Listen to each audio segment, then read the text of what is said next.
প্রিয় দর্শক, ভোরের সূর্য উঠেছে, দূরে জেরুজালেম নগরী সোনালী আলোয় ঝলমল করছে তার গম্বুজ।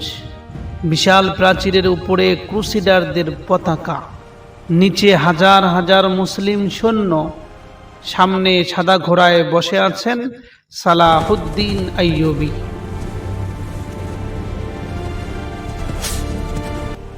সুপ্রিয় দর্শক, প্রায় ৯০ বছর মুসলমানদের প্রথম কেবলা শত্রুদের দখলে ছিল।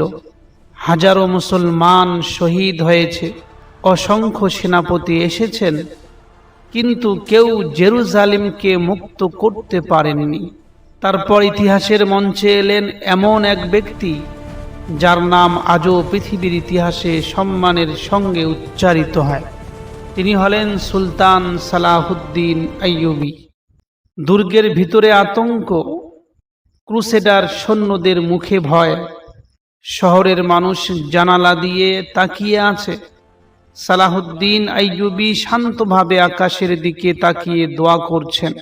এই সালাহুদ্দিন আইয়ুবী মানুষটি শুধু একজন বিজয়ী ছিলেন না, তিনি ছিলেন দয়া, ন্যায় বিচার ও ঈমানের জীবন্ত প্রতীক। শত্রুরাও তার চরিত্রের প্রশংসা করতে বাধ্য হয়েছিল। যুদ্ধ শুরু হয়েছে, তীর ছুটছে, ঘোড়ার দৌড়, আল্লাহু আকবার ধ্বনি সব জায়গাতে উচ্চারিত হচ্ছে। এইভাবে জয় করেছিল সুলতান সালাহুদ্দিন আইয়ুবী রহমাতুল্লাহ আলাইহ জেরুজালেমকে। সুপ্রিয় দর্শক, এই জেরুজালেম বিজয়ের ঘটনাটি শুনতে গেলে আমাদের যেতে হবে আজ থেকে বহুদূর পিছনে, আর আমাদের জানতে হবে এমন একটি শিশুর জীবন কাহিনী যে একদিন জেরুজালেমের মুক্তিদাতা হবে। প্রথমেই আমরা আল্লাহ সুবহানাহু তাআলার প্রশংসা জ্ঞাপন করি, তারপর রসুলের উপরে দরুদ ও সালাম। আজকের এই হৃদয় বিদারক বাইতুল মুকাদ্দাসের বিজয় বা জেরুজালেম বিজয়ের এই কাহিনীটি শুরু করি। প্রিয় দিনী ভাই ও বোনেরা, প্রায় ৯০ বছর, পুরো ৯০ বছর ধরে মুসলমানের প্রথম কেবলা, পৃথিবীর অন্যতম পবিত্র নগরী জেরুজালেম ছিল শত্রুদের দখলে। যে শহরে এক রাতে আল্লাহ রসুল সাল্লাল্লাহু আলাইহি সাল্লামকে মেরাজে নিয়ে যাওয়া হয়েছিল, যে মসজিদে অসংখ্য নবী একত্রিত হয়েছিল, যে শহরকে মুসলমানরা নিজেদের হৃদয়ের অংশ মনে করত, সেই শহরের মিনারে আজান বন্ধ, মসজিদের দরজায় তালা, অসংখ্য মুসলমানকে হত্যা করা হয়েছে, হাজারো পরিবার ঘর ছাড়া হয়েছে। চারদিকে শুধু কান্না, শোক আর অসহায়ত্ব। এমন সময় সকল মুসলমান একজন নেতার অপেক্ষা করছিল, একজন সেনাপতির অপেক্ষা করছিল। কিন্তু ইতিহাস দেখেছে সব সেনাপতি বিজয়ী হন না, আর সব বিজয়ী মানুষও ইতিহাসে অমর হন না। কিন্তু এমন একজন এসেছিলেন যিনি শুধু যুদ্ধ জেতেননি, বরং মানুষের হৃদয়ের মধ্যেও জয়লাভ করেছিলেন। তার নাম হলো সুলতান সালাহুদ্দিন আইয়ুবী। সুপ্রিয় দর্শক, আজ আমরা জানব কিভাবে এক সাধারণ কুর্দি পরিবারের শিশু পৃথিবীর অন্যতম শ্রেষ্ঠ মুসলিম শাসকে পরিণত হলেন, কিভাবে তিনি মুসলিম উম্মাহকে একত্রিত করলেন, আর কিভাবে পুনরুদ্ধার করলেন জেরুজালেম। কিন্তু সেই কাহিনী জেরুজালেম থেকে শুরু হয় না, শুরু হয় আরো বহু বছর আগে, এক ভেঙ্গে পড়া মুসলিম বিশ্বের বুক থেকে। মুসলিম বিশ্বের সেই অন্ধকার সময় একাদশ শতাব্দীর শেষ ভাগ ছিল। ইসলামী বিশ্ব তখন আর আগের মতো শক্তিশালী নয়। এক সময় যে উম্মাহ স্পেন থেকে মধ্য এশিয়া পর্যন্ত বিস্তৃত ছিল, তারা এখন ছোট্ট ছোট্ট শাসনে বিভক্ত। অনেক শাসক নিজেদের ক্ষমতা নিয়েই ব্যস্ত ছিল, এতটা দুর্বল হয়ে পড়েছে। এই বিভক্তির সুযোগ নেয় ইউরোপীয় ক্রুসেডার বাহিনী। 1095 খ্রিস্টাব্দে ইউরোপে যুদ্ধের আহ্বান ওঠে। তার কয়েক বছরের মধ্যেই বিশাল ক্রুসেডার বাহিনী পূর্ব দিকে অগ্রসর হয়। 1099 সালে তারা জেরুজালেম দখল করে। শহর দখলের পর বহু মুসলিম ও ইহুদি নিহত হয়েছিলেন। সেই ঘটনা মুসলিম বিশ্বের জন্য গভীর বেদনার কারণ হয়ে ওঠে। জেরুজালেম হারানোর খবর দাবানলের মতো ছড়িয়ে পড়ে দামেস্ক, বাগদাদ এবং মসুলের মধ্যে। সবখানেই মানুষ কাঁদছিল। খতিবরা খুতবায় জেরুজালেমের কথা বলতেন, আলিমরা জেরুজালেমের জন্য দোয়া করতেন। কিন্তু শুধু কান্নায় তো শহর ফিরে আসে না, প্রয়োজন ছিল ঈমানদার নেতৃত্বের, ধৈর্য এবং দীর্ঘ পরিকল্পনার। আল্লাহ তাআলা ইতিহাসের জন্য এমন একজন মানুষকে প্রস্তুত করছিলেন যার জন্ম তখনও হয়নি, যে শিশুর জন্মের কথা কেউ জানত না, কিন্তু পরে যাকে চিনেছিল ইতিহাস। জেরুজালেম তখনও ক্রুসেডারদের দখলে। মুসলিম বিশ্বের অসংখ্য মানুষ প্রতিদিন আল্লাহর কাছে একটি দোয়ায় করছিল, হে আল্লাহ, এমন একজন নেতা দান করুন যিনি আমাদের সম্মান ফিরিয়ে আনবেন। কিন্তু মানুষ জানত না আল্লাহ ইতিমধ্যেই সেই নেতার আগমনের ব্যবস্থা করে রেখেছেন। 1137 খ্রিস্টাব্দ উত্তর ইরাকের ঐতিহাসিক শহর তিকরিত টাইগ্রিস নদীর তীরে অবস্থিত একটি গুরুত্বপূর্ণ দুর্গ নগরী। এই শহরেই জন্ম নিল একটি শিশু। শিশুটির নাম রাখা হলো ইউসুফ, অর্থাৎ পরে যার নাম হয়েছিল সালাহুদ্দিন আইয়ুবী। সালাহুদ্দিন ছিল একটি সম্মানসূচক উপাধি, যার অর্থ দিনের কল্যাণ ও ন্যায় প্রতিষ্ঠাকারী। এই শিশুটির পিতা ছিলেন নজমুদ্দিন আইয়ুব। তিনি ছিলেন একজন বিচক্ষণ, সৎ ও দক্ষ প্রশাসক। পরিবারটি ছিল কুর্দি বংশোদ্ভূত। তাদের পূর্বপুরুষরা বহুদিন ধরে মুসলিম শাসকদের অধীনে দায়িত্ব পালন করে আসছিল। সালাহুদ্দিন আইয়ুবীর চাচা শিরকু, তিনি ছিলেন অসাধারণ সাহসী এক সেনাপতি। কেউ তখন কল্পনাও করতে পারেনি এই পরিবারের একটি শিশুই একদিন জেরুজালেম মুক্ত করবে। কিন্তু ইতিহাসের আশ্চর্য বিষয় হলো, মহান মানুষদের জীবন অনেক সময় কষ্ট দিয়েই শুরু হয়। সালাহুদ্দিন আইয়ুবীর জন্মের অল্প সময়ের মধ্যেই তার পরিবারের জীবনে বড় পরিবর্তন আসে।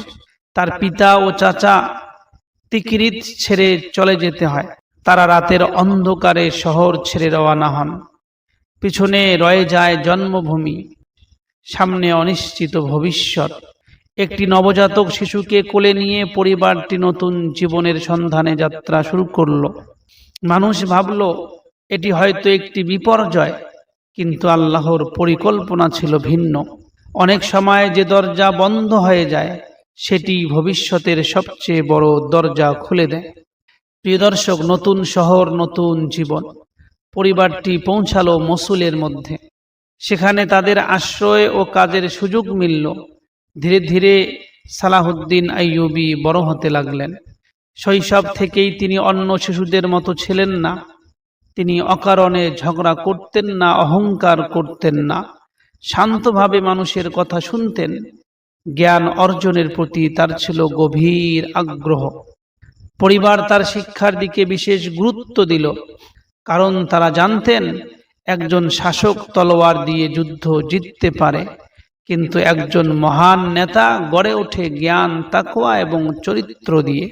কেউ তখনও জানত না এই শিশুটি একদিন এমন একটি নাম হবে যার প্রশংসা মুসলিম ও অমুসলিম উভয় ইতিহাসবিদই লিখবেন। কিন্তু সেই পথ ছিল দীর্ঘ, আর শুরুটা হয়েছিল একজন জ্ঞান পিপাসু কিশোরের জীবন দিয়ে। প্রিয় দর্শক, এই মসুল শহরের মধ্যেই সালাহুদ্দিন আইয়ুবী আস্তে আস্তে বড় হতে লাগলেন। তখন কেউ তাকে সেনাপতি বলে ডাকত না, কেউ তাকে সুলতানও বলতো না। তিনি ছিলেন শুধু একজন কৌতূহলী কিশোর, যার চোখে ছিল স্বপ্ন আর অন্তরে ছিল জ্ঞান অর্জনের অমদ্য আগ্রহ। সালাহুদ্দিন আইয়ুবী ছিলেন অত্যন্ত শান্ত, ভদ্র এবং মার্জিত স্বভাবের। তিনি অহংকার পছন্দ করতেন না, অকারণে ঝগড়া বিবাদে জড়াতেন না। বড়দের সম্মান করতেন, ছোটদের প্রতি দয়া দেখাতেন, মানুষের কথা মনোযোগ দিয়ে শুনতেন।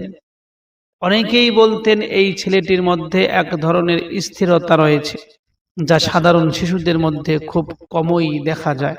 সালাহুদ্দিন আইয়ুবী রাহমাতুল্লাহ আলাইহির পিতা নজমুদ্দিন আইয়ুব ভালোভাবেই বুঝতেন শুধু তরবারি একজন মানুষকে মহান করে না, প্রয়োজন হলো ঈমানের, প্রয়োজন আছে জ্ঞানের, প্রয়োজন উত্তম চরিত্রের। এই কারণে ছোটবেলা থেকেই সালাহুদ্দিন আইয়ুবীর শিক্ষার প্রতি বিশেষ গুরুত্ব দেওয়া হয়। সালাহুদ্দিন আইয়ুবী কোরআন তেলাওয়াত শিখলেন, আরবি ভাষা শিখলেন, হাদিস অধ্যয়ন শুরু করলেন, ফিকহ, আকীদা এবং ইসলামের মৌলিক জ্ঞান অর্জন করতে লাগলেন। সেই সময়ের আলিমদের মজলিসে বসে মনোযোগ দিয়ে আলোচনা শুনতেন। প্রিয় দর্শক, সেই যুগে মুসলিম পরিবারের ছেলেদের ঘোড়সওয়ারি, তীরন্দাজি এবং তরবারি চালনা শেখানো হতো। সালাহুদ্দিন আইয়ুবীও এসব শিক্ষা গ্রহণ করেন। তিনি দক্ষ ঘোড়সওয়ার হয়ে ওঠেন, অস্ত্র চালনায় পারদর্শী হন। কিন্তু আশ্চর্যের বিষয় হইল, তিনি যুদ্ধকে ভালোবাসতেন না। তিনি যুদ্ধকে দেখতেন একটি প্রয়োজনীয় দায়িত্ব হিসাবে। কারণ তিনি জানতেন, যুদ্ধের মূল শুধু বিজয় নয়, যুদ্ধ মানে অসংখ্য পরিবারের কান্না, অসংখ্য মায়ের সন্তান হারানো, অসংখ্য শিশুর এতিম হয়ে যাওয়া। সম্ভবত এই কারণেই পরবর্তীকালে তার বিজয়ের সঙ্গে দয়া ও ন্যায় বিচারের নামও উচ্চারিত হয়। প্রিয় দর্শক, সালাহুদ্দিন আইয়ুবী শুধু সেনাপতিদের কাছ থেকে নয়, তিনি আলিমদের কাছ থেকেও শিক্ষা নিয়েছেন। কোরআনের শিক্ষা, রসুলের সুন্নাহ, ন্যায় বিচার, ধৈর্য, ক্ষমাশীলতা, এসব ধীরে ধীরে তার চরিত্রের অংশ হয়ে উঠেছিল। কেননা একদিন তিনি শুধু একজন সেনাপতি হবেন না, তিনি হবেন এমন একজন শাসক যার সিদ্ধান্তের পিছনে থাকবে কোরআন ও সুন্নাহের শিক্ষা। প্রিয় দর্শক, সেই সময় মুসলিম বিশ্বের পরিস্থিতি আরও জটিল হয়ে উঠেছিল। জেরুজালেম তখনও ক্রুসেডারদের হাতে, মুসলিম শাসকদের মধ্যে বিভক্তি রয়ে গেছে। কিন্তু আল্লাহ তার পরিকল্পনা অনুযায়ী ধীরে ধীরে একজন মানুষকে প্রস্তুত করছিলেন। এই তরুণ তখনও বুঝতে পারেনি একদিন তার কাঁধেই অর্পিত হবে মুসলিম উম্মাহর অন্যতম বড় দায়িত্ব। তিনি তখন শুধু শিখছেন, নিজেকে গড়ে তুলছেন, আর অপেক্ষা করছেন সেই দিনের, যেদিন ইতিহাস তাকে আহ্বান জানাবে। সময় এগিয়ে চলেছে। ছোট্ট সালাহুদ্দিন আইয়ুবী এখন আর শিশু নন। তিনি ধীরে ধীরে একজন জ্ঞানী, ভদ্র এবং ধর্মপরায়ণ যুবকে পরিণত হয়েছেন। তার চারপাশে যুদ্ধের প্রস্তুতি, রাজনৈতিক ষড়যন্ত্র, সীমান্তে সংঘর্ষ। কিন্তু আশ্চর্যের বিষয় হইল, ইতিহাসের বর্ণনায় কোথাও পাওয়া যায় না যে ছোটবেলা থেকেই সালাহুদ্দিন আইয়ুবী একজন বিখ্যাত যোদ্ধা হওয়ার স্বপ্ন দেখতেন। বরং তিনি জ্ঞান চর্চা, আলিমদের মজলিস এবং ধর্মীয় শিক্ষার প্রতি বেশি আগ্রহী ছিলেন। কিন্তু আল্লাহ তাআলা তার জন্য অন্য এক পথ নির্ধারণ করে রেখেছিলেন। প্রিয় দর্শক, সে সময় সিরিয়া ও আশেপাশের অঞ্চলে এক মহান শাসক ছিলেন, যার নাম ছিল নুরউদ্দিন জঙ্গি রহমাতুল্লাহ আলাইহ। তিনি ছিলেন একজন ন্যায়পরায়ণ, সাহসী এবং ইসলামী ঐক্যের প্রবল সমর্থক। তার একটি স্বপ্ন ছিল, একদিন মুসলিম বিশ্ব আবার এক হবে আর জেরুজালেম আবার মুসলমানদের হাতে ফিরে আসবে। এই লক্ষ্য পূরণে নুরউদ্দিন জঙ্গি যোগ্য, বিশ্বস্ত মানুষদের নিজের চারপাশে একত্রিত করছিলেন। সালাহুদ্দিন আইয়ুবীর পিতা নজমুদ্দিন আইয়ুব এবং তার চাচা শিরকু নুরউদ্দিন জঙ্গির বিশ্বস্ত সহযোগীদের মধ্যে ছিলেন। বিশেষ করে শিরকু ছিলেন অত্যন্ত দক্ষ ও অভিজ্ঞ সেনাপতি। তার সাহসিকতার কথা দূর দূরান্তে পরিচিত ছিল। এই পরিবেশেই বড় হতে লাগলেন তরুণ সালাহুদ্দিন আইয়ুবী। সালাহুদ্দিন আইয়ুবী কাছ থেকে দেখলেন একজন মুসলিম শাসক কিভাবে ন্যায় বিচার করেন, কিভাবে সেনাবাহিনী পরিচালনা করেন, কিভাবে আল্লাহর উপর ভরসা রেখে কঠিন সিদ্ধান্ত নেন। এসব অভিজ্ঞতা তার চরিত্রকে আরো দৃঢ় করে তুলল। তরুণ সালাহুদ্দিন আইয়ুবী রহমাতুল্লাহ আলাইহ দিনের বেলায় পড়াশোনা করতেন, অবসর সময়ে ঘোড়সওয়ারির অনুশীলন করতেন, তীরন্দাজি ও অস্ত্র চালনার শিক্ষাও চালিয়ে যেতেন। কিন্তু তিনি কখনো অহংকার করতেন না। সালাহুদ্দিন আইয়ুবী বুঝতেন, একজন সত্যিকারের নেতা নিজের নফসকে নিয়ন্ত্রণ করতে শেখে। তারপর অন্যদের নেতৃত্ব দেয়। ইতিহাসবিদরা উল্লেখ করেছেন সালাহউদ্দিন আইয়ুবী ছিলেন নম্র, ধৈর্যশীল এবং সংযত স্বভাবের। সম্ভবত এই গুণগুলিই তাকে পরবর্তীতে একজন মহান নেতা হিসাবে প্রতিষ্ঠিত করেছিল। প্রিয় দর্শক, সেই সময় নুরউদ্দিন জঙ্গি রহমাতুল্লাহ আলাইহির সামনে অপেক্ষা করছিল একটা বড় পরীক্ষা। এদিকে মিশরে রাজনৈতিক অস্থিরতা বাড়ছিল, সেখানে ক্ষমতার দ্বন্দ্ব চরমে পৌঁছে যায়। পরিস্থিতি এমন হয়ে ওঠে যে নুরউদ্দিন জঙ্গি তার বিশ্বস্ত সেনাপতি শিরকুকে মিশরে পাঠানোর সিদ্ধান্ত নেন। আর এই অভিযানে মুসলিম সেনাবাহিনীর সঙ্গে সঙ্গে একজন তরুণও সঙ্গে রওনা হলেন। তার নাম হইল সালাহউদ্দিন আইয়ুবী। তখনও কেউ জানত না এই সফরই সালাহউদ্দিন আইয়ুবীর জীবনের মোড় ঘুরিয়ে দেবে। মিশরের সেই অভিযানের পর আর তিনি আগের সাধারণ যুবক থাকবেন না। সেখান থেকেই শুরু হবে সালাহউদ্দিন আইয়ুবীর ইতিহাস গড়ার যাত্রা।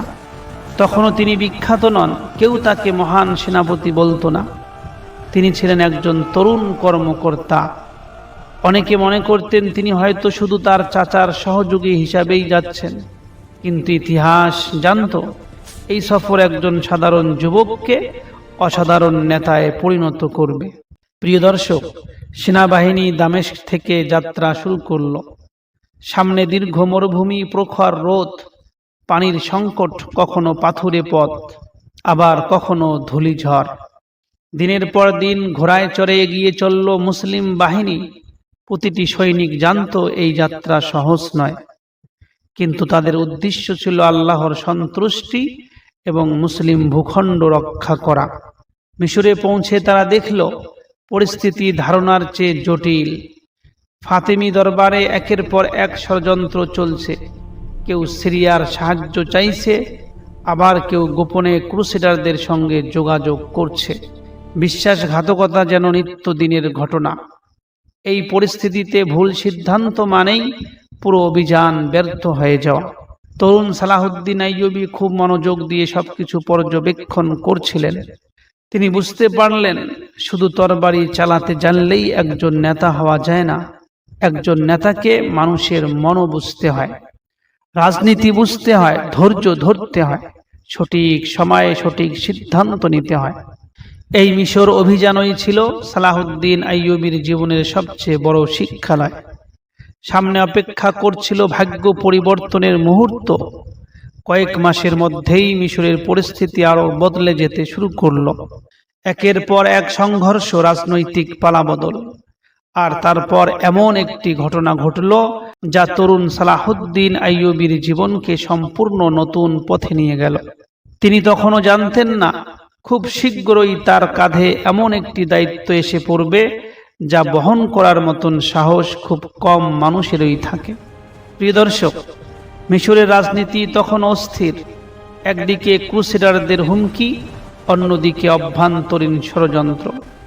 এর মধ্যেই মুসলিম বাহিনীর নেতৃত্ব দিচ্ছেন অভিজ্ঞ সেনাপতি শিরকু। তার অসাধারণ সামরিক ক্ষমতায় পরিস্থিতি অনেকটাই নিয়ন্ত্রণে আসে।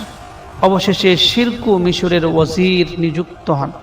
কিন্তু শিরকুর এই দায়িত্ব পাওয়ার বেশি দিন হয়নি, এর মধ্যেই ইতিহাস এক অপ্রত্যাশিত মোড় নিল। মাত্র কয়েক মাসের মধ্যেই শিরকু অসুস্থ হয়ে পড়েন। তারপর তিনি ইন্তেকাল করেন। পুরো মিশর যেন স্তব্ধ হয়ে গেল। মুসলিম বাহিনীর মধ্যেও নেমে এলো শোকের ছায়া। কারণ শিরকু ছিলেন শুধু একজন সেনাপতি নন, তিনি ছিলেন মুসলিম ঐক্যের অন্যতম শক্তিশালী স্তম্ভ। এখন সবার মনে একটাই প্রশ্ন, শিরকুর স্থলাভিষিক্ত কে হবেন? কে তার জায়গা নেবেন?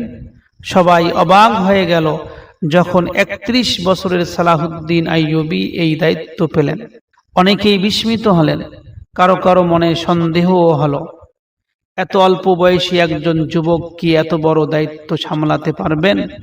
কিন্তু তারা জানতেন না আল্লাহ যাকে দায়িত্ব দেন তাকে সেই দায়িত্ব পালনের তৌফিকও দান করেন। সুপ্রিয় দর্শক, ওজির হওয়ার পর সালাহউদ্দিন আইয়ুবী বিলাসবহুল জীবন বেছে নেননি। তিনি সাধারণ জীবনযাপন পছন্দ করতেন। সরকারি দায়িত্বে আন্তরিক ছিলেন, সৈন্যদের খোঁজ খবর নিতেন, আলিমদের সম্মান করতেন, গরিবদের সাহায্য করতেন। তিনি বুঝতেন ক্ষমতা মানুষকে বড় করে না, ন্যায় বিচারই একজন শাসককে মহান করে তোলে। মিশরে তখনও ফাতেমি খেলাফতের শাসন ব্যবস্থা বিদ্যমান ছিল, কিন্তু ধীরে ধীরে সালাহুদ্দিন আইয়ুবী রাহমাতুল্লাহ আলাইহি প্রশাসনে সংস্কার আনতে শুরু করেন।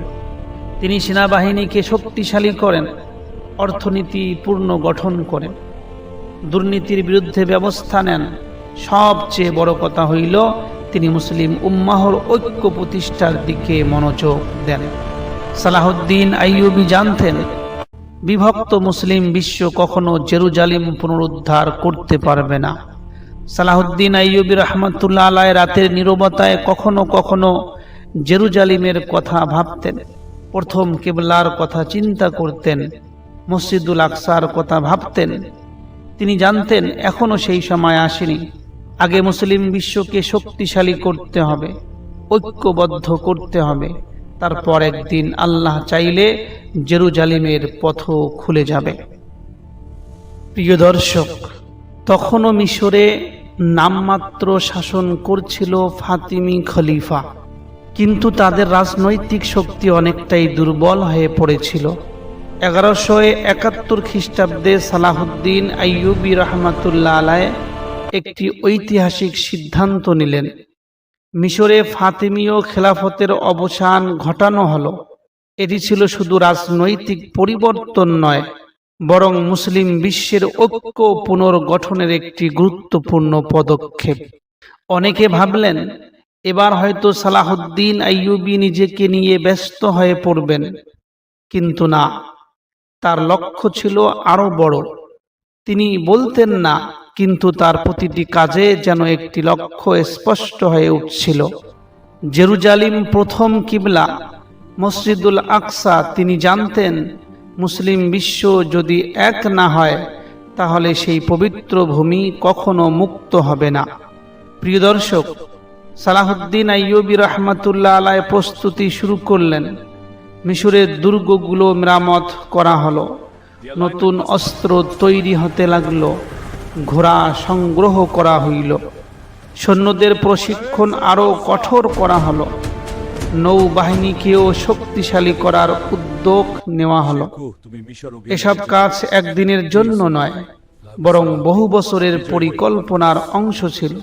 সালাহুদ্দিন আইয়ুবী যুদ্ধের জন্য তাড়াহুড়া করেননি, তিনি আগে বিজয়ের ভিত্তি তৈরি করেছিলেন। এদিকে সিরিয়ায় তার প্রিয় নেতা নুরউদ্দিন জঙ্গি রাহমাতুল্লাহ আলাইহি এখনো মুসলিম ঐক্যের জন্য কাজ করে যাচ্ছেন। প্রিয় দর্শক, মিশর সালাহুদ্দিন আইয়ুবীর নেতৃত্বে এখন অনেকটাই স্থিতিশীল। সেনাবাহিনী আগের চেয়ে শক্তিশালী, প্রশাসনও শৃঙ্খলাবদ্ধ। মানুষের মধ্যে আবারও আশার আলো জেগে উঠেছে। কিন্তু ঠিক তখনই মুসলিম বিশ্বে নেমে এলো এক গভীর শোক। যে মানুষটি বহু বছর ধরে মুসলিম ঐক্যের জন্য সংগ্রাম করেছেন, যিনি জেরুজালেম মুক্তির স্বপ্ন দেখিয়েছিলেন, সেই মহান শাসক নুরউদ্দিন জঙ্গি রাহমাতুল্লাহ আলাইহি 1178 খ্রিস্টাব্দে ইন্তেকাল করেন। তার ইন্তেকালের শোকে স্তব্ধ হয়ে যায় মুসলিম বিশ্ব। নুরউদ্দিন জঙ্গির মৃত্যু শুধু একজন শাসকের মৃত্যু ছিল না, এটি ছিল মুসলিম বিশ্বের জন্য এক বিরাট ধাক্কা। কেননা তিনি ছিলেন এমন একজন নেতা যার প্রতি সাধারণ মানুষ, আলিম এবং সৈন্য সকলেরই গভীর আস্থা ছিল। নুরউদ্দিন জঙ্গির মৃত্যুর পর প্রশ্ন উঠল, এখন মুসলিম উম্মাহর নেতৃত্ব কে দেবে? নুরউদ্দিন জঙ্গির উত্তরসূরি ছিলেন তার অল্প বয়স্কী পুত্র, তার নাম ছিল আস-সালেহ। তিনি তখনও শাসন পরিচালনার মতন অভিজ্ঞ ছিলেন না। এই সুযোগে বিভিন্ন আমির ও প্রাদেশিক শাসক নিজেদের ক্ষমতা বাড়ানোর চেষ্টা শুরু করেন। দামেস্ক, আলেপ্পো, মসুল বিভিন্ন অঞ্চলে রাজনৈতিক টানাপোড়েন দেখা যায়। ক্রুসেডাররাও বুঝতে পারল মুসলিম বিশ্ব আবার দুর্বল হয়ে পড়তে পারে। মিশরে বসে সালাহুদ্দিন আইয়ুবী সব খবর পাচ্ছিলেন। তিনি জানতেন এখন যদি মুসলিম বিশ্ব আবার ছোট্ট ছোট্ট অংশে বিভক্ত হয়ে যায় তাহলে জেরুজালিম মুক্তির স্বপ্ন আরও বহু দূরে চলে যাবে। তাই সালাহুদ্দিন আইয়ুবী যুদ্ধের জন্য নয়, ঐক্যের জন্য পদক্ষেপ নিলেন। তিনি সেনাবাহিনী নিয়ে সিরিয়ার দিকে অগ্রসর হলেন, কিন্তু তার লক্ষ্য ছিল না ক্ষমতা দখল করা, বরং তার লক্ষ্য ছিল মুসলিম শক্তিকে একত্রিত করা। সালাহুদ্দিন আইয়ুবী যখন দামেস্কে প্রবেশ করলেন, তখন দামেস্কের অনেক মানুষ সালাহুদ্দিন আইয়ুবীকে স্বাগত জানিয়েছিল, কারণ তারা সালাহুদ্দিন আইয়ুবীকে একজন ন্যায়পরায়ণ ও যোগ্য নেতা হিসেবে চিনত। অনেক স্থানেই বড় ধরনের রক্তপাত ছাড়াই তার কর্তৃত্ব প্রতিষ্ঠিত হয়, তবে সব অঞ্চল একইভাবে তার নেতৃত্ব মেনে নেয়নি। কিছু জায়গায় দীর্ঘ রাজনৈতিক আলোচনা হয়েছে, কিছু স্থানে সংঘর্ষও হয়েছে। প্রিয় দর্শক, সালাহুদ্দিন আইয়ুবী রহমতুল্লাহ আলাইহ কখনো শুধু একটি শহরের শাসক হতে চাননি, তার চোখ ছিল আরও দূরে।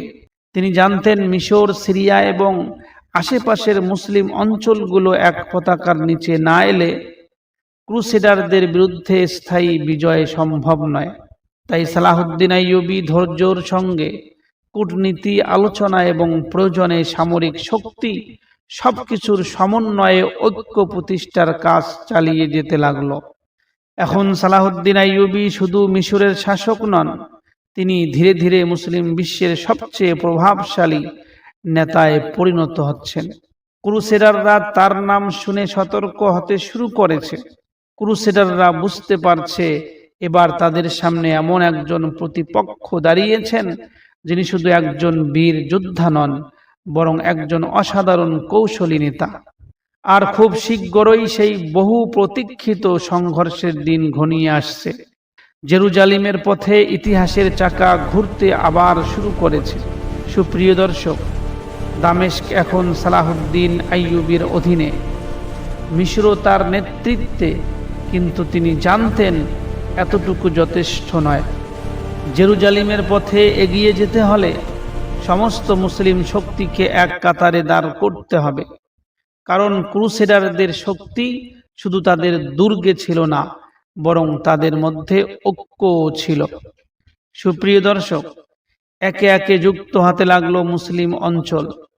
পরবর্তী কয়েক বছরে সালাহুদ্দিন আইয়ুবী রহমতুল্লাহ আলাইহ শুধু যুদ্ধ করেননি, তিনি কূটনীতিও করেছেন।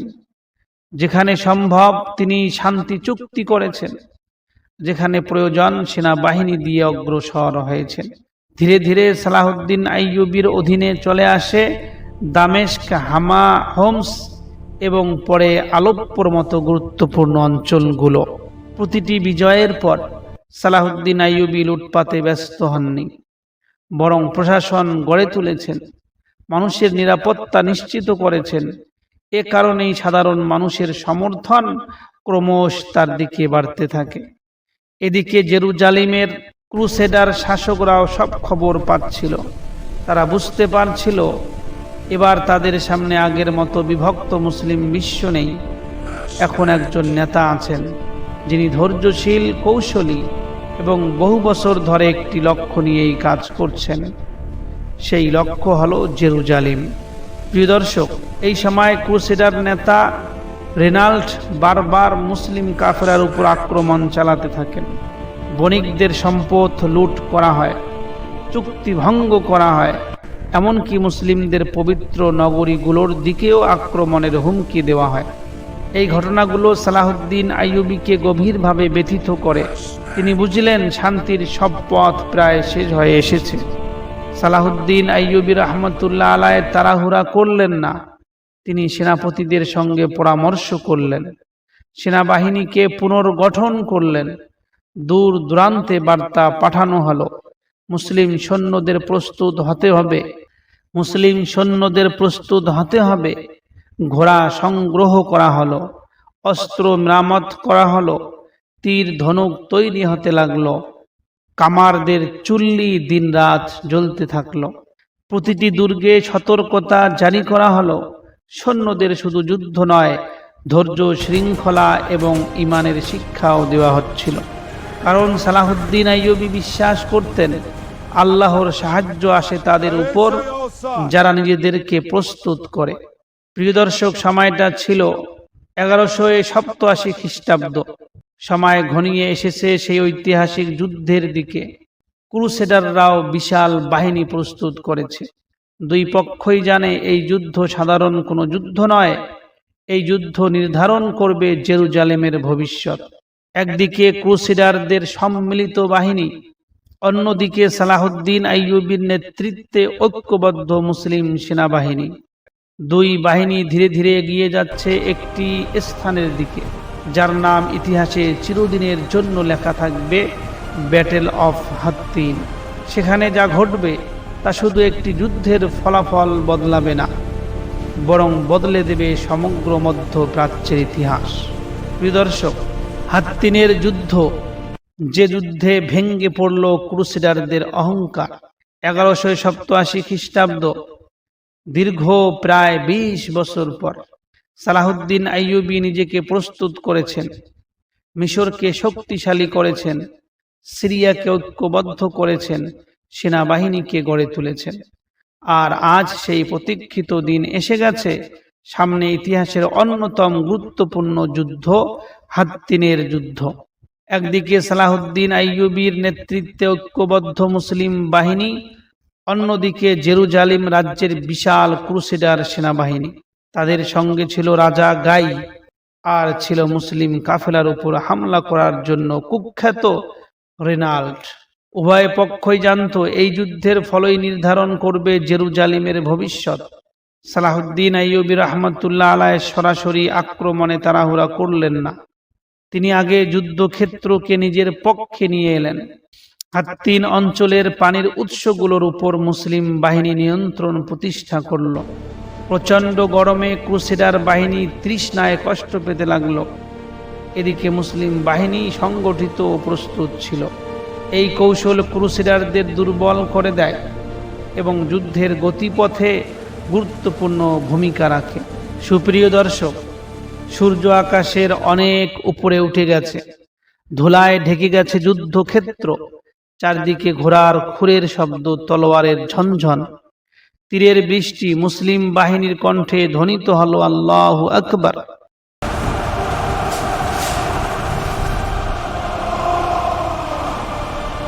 দুই বাহিনীর সংঘর্ষে কেঁপে উঠল হাত্তিনের প্রান্তর। ক্রুসেডারদের বিপর্যয়, তৃষ্ণা, ক্লান্তি এবং মুসলিম বাহিনীর অবিরাম চাপ। ক্রুসেডারদের সারি ভেঙ্গে পড়তে শুরু করলো। অনেক সৈন্য ছত্রভঙ্গ হয়ে গেল। রাজা গাইয়ের বাহিনীকে চারদিক থেকে ঘিরে ফেলা হলো। অবশেষে যুদ্ধের ভাগ্য নির্ধারিত হয়ে গেল। মুসলিম বাহিনী পূর্ণ বিজয় অর্জন করল। সুপ্রিয় দর্শক, সালাহুদ্দিন আইয়ুবী রাজা গাইকে পানি পান করার সুযোগ দিয়েছেন, কিন্তু রেনাল্ডের ক্ষেত্রে পরিস্থিতি ভিন্ন ছিল। কারণ তার বিরুদ্ধে বহুবার চুক্তিভঙ্গ, কাফেলা লুণ্ঠন এবং গুরুতর অপরাধের অভিযোগ ছিল। সালাহুদ্দিন আইয়ুবী তাকে তার অপরাধের জন্য মৃত্যুদণ্ড কার্যকর করেছিলেন। অন্যদিকে রাজা গাইকে হত্যা করা হয়নি, তাকে বন্দী হিসাবেই রাখা হয়। প্রিয় দর্শক, হাত্তিনের যুদ্ধ শেষ, কিন্তু এর প্রভাব ছিল সুদূর প্রসারী। ক্রুসেডারদের প্রধান সামরিক শক্তি ভেঙ্গে পড়ল। তাদের বহু দুর্গ একের পর এক মুসলিম বাহিনীর নিয়ন্ত্রণে আসতে শুরু করলো। এখন জেরুজালেমের পথে সবচেয়ে বড় বাধা দূর হয়ে গেছে। সালাহুদ্দিন আইয়ুবী জানতেন এখনো কাজ শেষ হয়নি, সবচেয়ে বড় অধ্যায় এখনো বাকি। সামনে অপেক্ষা করছে পবিত্র নগরী জেরুজালেম, যে শহরের জন্য লাখো মুসলমান বছরের পর বছর দোয়া করেছে, যে শহরের মুক্তির জন্য অসংখ্য মানুষ জীবন দিয়েছে। অবশেষে সেই প্রতীক্ষিত মুহূর্ত খুব কাছে চলে এসেছে। প্রিয় দর্শক, হাত্তিনের যুদ্ধ শেষ হয়ে গেছে। যুদ্ধক্ষেত্রের ধুলো তখনও পুরোপুরি বসেনি, কিন্তু সেই যুদ্ধের ফলাফল ইতিমধ্যেই সমগ্র মধ্যপ্রাচ্যের ইতিহাস বদলে দিয়েছে। ক্রুসেডারদের সবচেয়ে শক্তিশালী বাহিনী ভেঙ্গে পড়েছে এবং তার সাথে একের পর এক মুসলিম বাহিনীর নিয়ন্ত্রণে এসেছে ওদের অন্যান্য দুর্গগুলো। সুপ্রিয় দর্শক, এখন সালাহুদ্দিন আইয়ুবীর সামনে দাঁড়িয়ে আছে তার জীবনের সবচেয়ে বড় লক্ষ্য, জেরুজালেম। হাত্তিনের বিজয়ের পর সালাহুদ্দিন আইয়ুবী তাড়াহুড়া করে জেরুজালেমে আক্রমণ করেনি।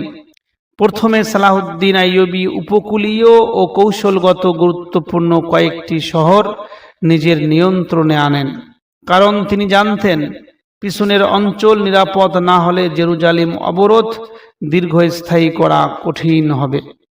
অল্প সময়ের মধ্যেই বহু শহর মুসলিম বাহিনীর কাছে আত্মসমর্পণ করে। ক্রুসেডারদের মনোবল দ্রুত ভেঙে পড়তে থাকে। জেরুজালেমের প্রাচীরের ভিতরে তখনও ভয় ও অনিশ্চয়তা। মানুষ জানে সালাহুদ্দিন আইয়ুবী এগিয়ে আসছেন, কিন্তু এবার কি হবে? 1099 সনে ক্রুসেডাররা শহর দখল করার সময় ব্যাপক হত্যাকাণ্ড ঘটিয়েছিল।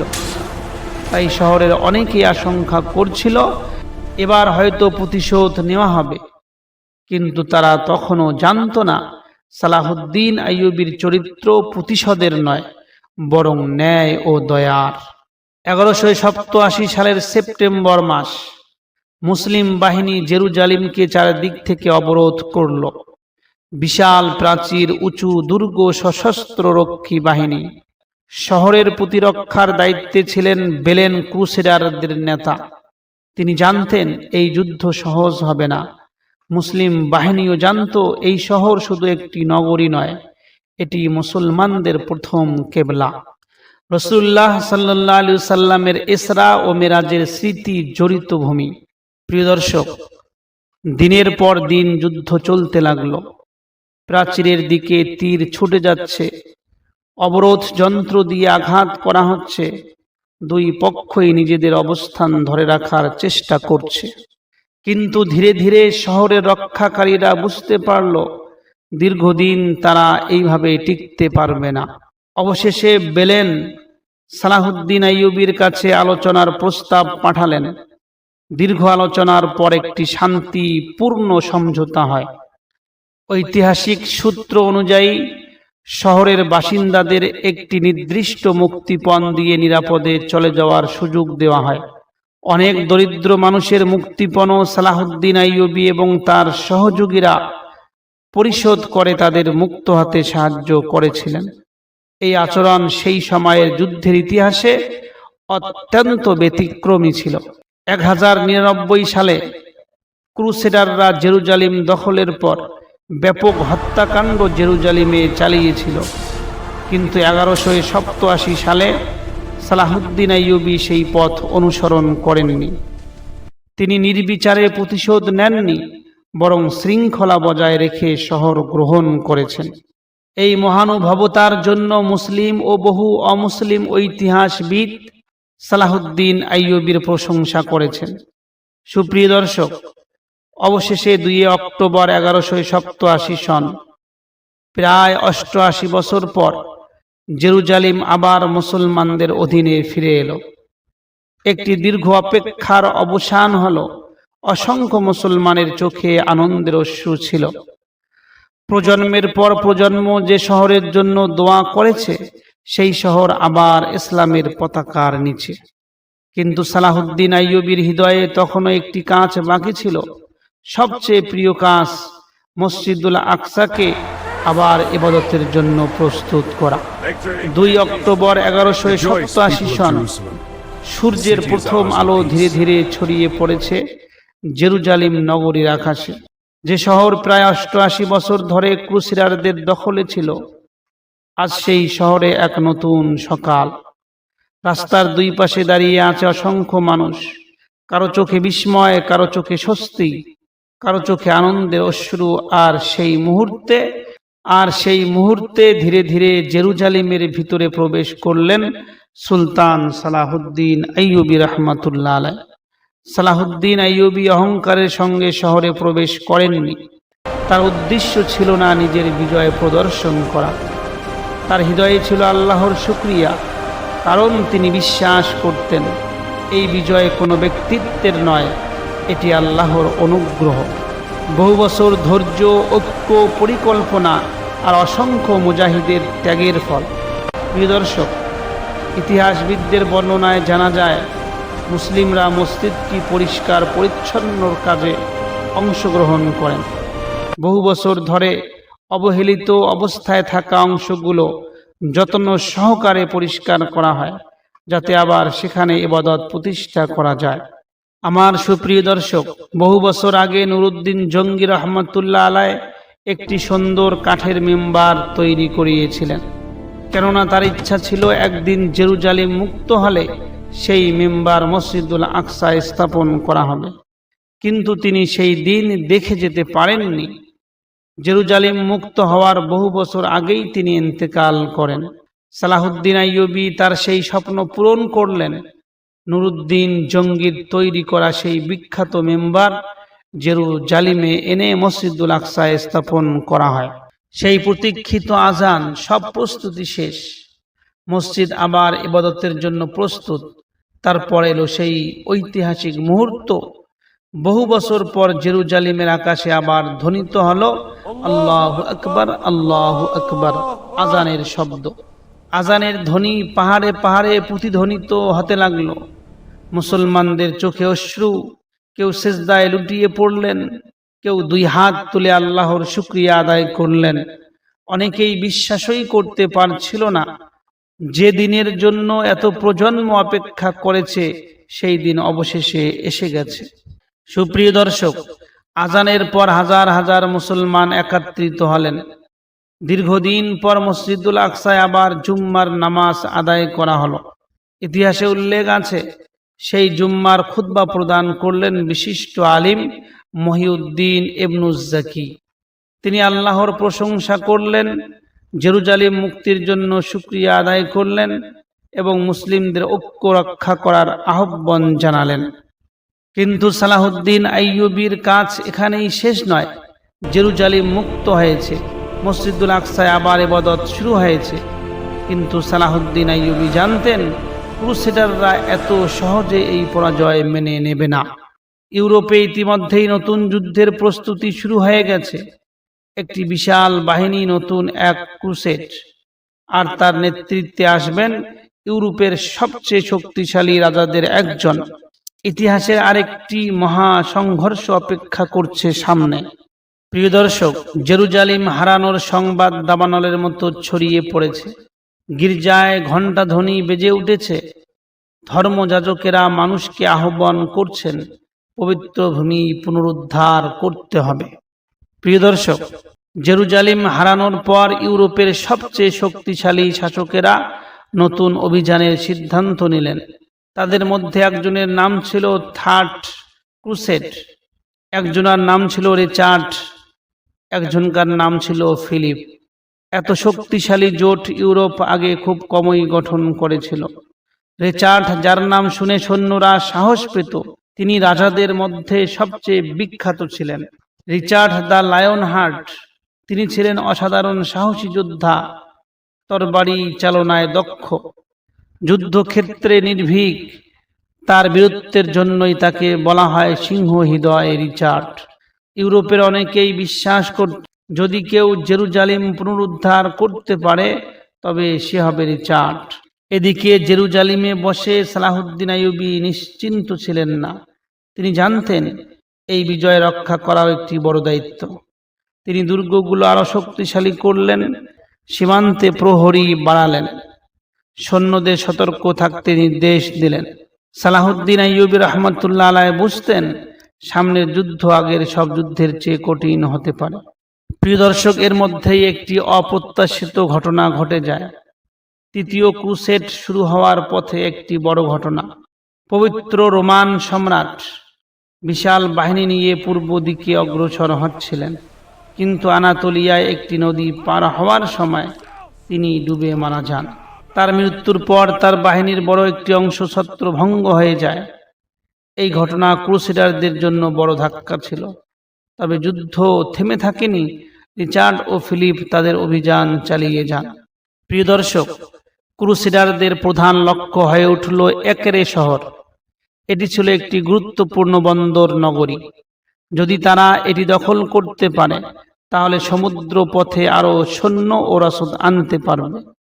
সালাহুদ্দিন আইয়ুবী রহমতুল্লাহ আলাইহ দ্রুত সেখানে বাহিনী পাঠালেন, কারণ তিনি জানতেন আক্কার ভাগ্যই পরবর্তী যুদ্ধের গতি নির্ধারণ করবে। প্রিয় দর্শক, একদিকে সালাহুদ্দিন আইয়ুবী রাহমাতুল্লাহ আলাইহ, অন্যদিকে রিচার্ড দ্য লায়ন হার্ট। দুজনেই অসাধারণ সামরিক কৌশল, দুজনেই সাহসী, দুজনেই নিজ নিজ জাতির কাছে কিংবদন্তি। ইতিহাস অপেক্ষা করছিল এই দুই মহান নেতৃত্বের মুখোমুখি সংঘর্ষ দেখার জন্য। পৃথিবীর লাখো মানুষের চোখ যখন সেই যুদ্ধের দিকে। কার বিজয় হবে? জেরুজালেম কি আবার হাতছাড়া হবে, নাকি সালাহুদ্দিন আইয়ুবী তার বিজয় রক্ষা করবেন? এই প্রশ্নের উত্তর লুকিয়ে আছে পরবর্তী অধ্যায়ে। প্রিয় দর্শক, জেরুজালেম অবশেষে আবার মুসলমানদের হাতে ফিরে এসেছে। মসজিদুল আকসায় আবার আজানের ধ্বনি উঠছে। দীর্ঘ 88 বছরের অপেক্ষার অবসান হয়েছে। যে স্বপ্ন একসময় নুরুদ্দিন জঙ্গি দেখেছিলেন, যে স্বপ্নের জন্য হাজারো মুসলিম জীবন উৎসর্গ করেছিলেন, সেই স্বপ্ন আজ বাস্তবে পরিণত হয়েছে। কিন্তু সালাহুদ্দিন আইয়ুবী রাহমাতুল্লাহ আলাইহ নিজেকে কখনো এই বিজয়ের নায়ক মনে করেননি। তিনি বারবার বলতেন, বিজয় আল্লাহর পক্ষ থেকেই আসে। সুপ্রিয় দর্শক, জেরুজালেম বিজয়ের পর সালাহুদ্দিন আইয়ুবী প্রতিশোধের পথ বেছে নেননি, বরং ন্যায় বিচার, দয়া এবং মানবতার এক অনন্য দৃষ্টান্ত স্থাপন করেছিলেন। অনেক মানুষকে নিরাপদে শহর ছেড়ে যাওয়ার সুযোগ দেওয়া হয়েছে। দরিদ্র বন্দীদের মুক্ত করার ব্যবস্থাও করা হয়েছে। এই আচরণ শুধু মুসলিম ইতিহাসেই নয়, বিশ্ব ইতিহাসেও একজন মহান শাসকের পরিচয় বহন করে। প্রিয় দর্শক, সালাহুদ্দিন আইয়ুবী রাহমাতুল্লাহ আলাইহ আমাদের শুধু যুদ্ধের মধ্যে জয় শিক্ষা দেননি, তিনি আমাদেরকে শিখিয়েছেন ঐক্য ছাড়া বিজয় সম্ভব নয়, ইলম ছাড়া নেতৃত্ব পূর্ণ হয় না, তাকওয়া ছাড়া ক্ষমতা মানুষকে ধ্বংস করে, আর বিনয় ছাড়া কোনো বিজয়ী স্থায়ী হয় না। প্রিয় দর্শক, আজ শত শত বছর পরেও যখন ইতিহাসে মহান সেনাপতির নাম উচ্চারণ করা হয়, তখন সালাহুদ্দিন আইয়ুবী রাহমাতুল্লাহ আলাইহির নাম সম্মানের সঙ্গে স্মরণ করা হয়। কারণ তিনি শুধু একজন বীর যোদ্ধা ছিলেন না, তিনি ছিলেন একজন ন্যায়পরায়ণ শাসক, একজন আল্লাহ ভীরু মানুষ এবং একজন আদর্শ মুসলিম নেতা। হয়তো আমরা তার মতো সেনাপতি হতে পারবো না, কিন্তু আমরা তার জীবন থেকে 3টি শিক্ষা অবশ্যই নিতে পারি। প্রথম শিক্ষা হলো আল্লাহর উপর অটুট ভরসা রাখতে হবে। দ্বিতীয় শিক্ষা হলো মুসলিমদের মধ্যে ঐক্য প্রতিষ্ঠার চেষ্টা করতে হবে। তৃতীয়টা হইল ক্ষমতা, সম্পদ বা পদ নয়, আল্লাহর সন্তুষ্টিকেই জীবনের সবচেয়ে বড় লক্ষ্য বানাতে হবে।